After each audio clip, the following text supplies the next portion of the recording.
रुपए में हाहाकार मचा हुआ है। लगातार गिरावट के बीच रुपया रिकॉर्ड लो लेवल पर पहुंच चुका है। रुपया लगातार 7वें दिन गिरा और बुधवार यानी 20 मई को डॉलर के मुकाबले 96.96 के रिकॉर्ड निचले स्तर पर पहुंच गया। दिन के अंत में रुपया 96.82 प्रति डॉलर पर बंद हुआ।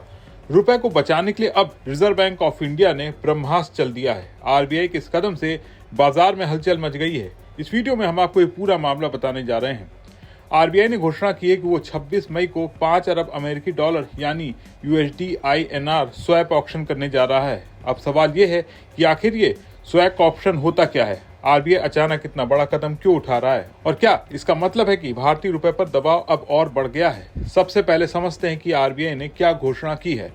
आरबीआई ने कहा है कि वो बैंकिंग सिस्टम में लॉन्ग टर्म लिक्विडिटी यानी लंबे वक्त के लिए नकदी बढ़ाने के लिए सेल स्वैप ऑक्शन करेगा। ये ऑक्शन 26 मई को आयोजित किया जाएगा और इसकी अवधि यानी टेन्योर 3 साल की होगी। अब इसे बेहद आसान भाषा में समझते हैं कि स्वैप में क्या होगा। भारतीय बैंक अपने पास मौजूद अमेरिकी डॉलर आरबीआई को बेचेंगे। बदले में आरबीआई उन्हें भारतीय रुपए देगा, लेकिन ये एक अस्थायी व्यवस्था होगी क्योंकि साथ ही बैंक ये भी तय करेंगे कि 3 साल बाद वो आरबीआई से वही डॉलर वापस खरीद लेंगे। यानी अभी आरबीआई बाजार में रुपए की उपलब्धता बढ़ाएगा और बदले में डॉलर अपने पास ले लेगा। आरबीआई ने अपने सर्कुलर में साफ कहा है कि ये एक सिंपल बाइंग या सेल फॉरेन एक्सचेंज स्वैप होगा। अब यहाँ सबसे बड़ा सवाल आता है कि आरबीआई को ऐसा करने की जरूरत क्यों पड़ी। दरअसल इस वक्त भारतीय रुपया लगातार दबाव में है। वैश्विक अनिश्चितताएं बढ़ रही हैं। अमेरिकी डॉलर मजबूत हो रहा है और रुपया डॉलर के मुकाबले लगातार कमजोर होता जा रहा है। ऐसे माहौल में बैंकिंग सिस्टम में लिक्विडिटी बनाए रखना बहुत जरूरी हो जाता है। इसलिए आरबीआई ये कदम उठा रहा है। अब बात करते हैं इस ऑक्शन प्रक्रिया की। जो बैंक इस स्वैप ऑप्शन में हिस्सा लेंगे उन्हें आरबीआई को बताना होगा कि स्वैप के लिए कितना प्रीमियम देने को तैयार है। ये प्रीमियम पैसा यानी पैसा टर्म्स में होगा और इसे 2 दशमलव तक कोट किया जाएगा। अब यहाँ कट ऑफ कैसे तय होगी।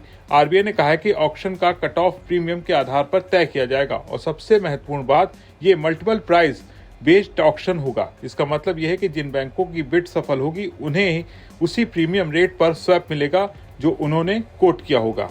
अब ये बिड साइज की बात करें तो आरबीआई ने मिनिमम बिड साइज $10 मिलियन तय की है। इसके बाद $1 मिलियन के मल्टीपल्स में बिड लगाई जा सकेगी। अब सवाल ये कि आम आदमी पर इसका क्या असर पड़ेगा। सीधे तौर पर यह कदम बैंकिंग सिस्टम में नकदी बढ़ाने के लिए है। इससे बैंकों की फंडिंग में मदद मिलेगी और बाजार में लिक्विडिटी बनी रहेगी। लेकिन इसके पीछे एक बड़ा संकेत भी छिपा हुआ है। आरबीआई ये दिखाना चाहता है कि वो रुपए में बढ़ती कमजोरी और बाजार की अस्थिरता को लेकर सतर्क है। हाल के दिनों में रुपया डॉलर के मुकाबले लगातार कमजोर हुआ है। ग्लोबल अनसर्टेनिटी, मिडिल ईस्ट में तनाव, बढ़ती ऑयल प्राइस और विदेशी निवेशकों के पैसे निकालने से भारतीय करेंसी पर भारी दबाव बना हुआ है।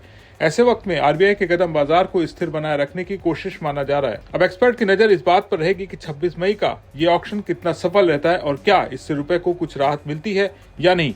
क्योंकि अगर वैश्विक हालात और बिगड़ते हैं, ऑयल प्राइसेस और बढ़ती हैं और डॉलर मजबूत बना रहता है तो आने वाले वक्त में रुपए पर दबाव और बढ़ सकता है। कुल मिलाकर आरबीआई का ये फैसला सिर्फ एक सामान्य बैंकिंग कदम नहीं है, बल्कि ये इस बात का संकेत भी है कि केंद्रीय बैंक बाजार की मौजूदा स्थिति को लेकर काफी गंभीर है।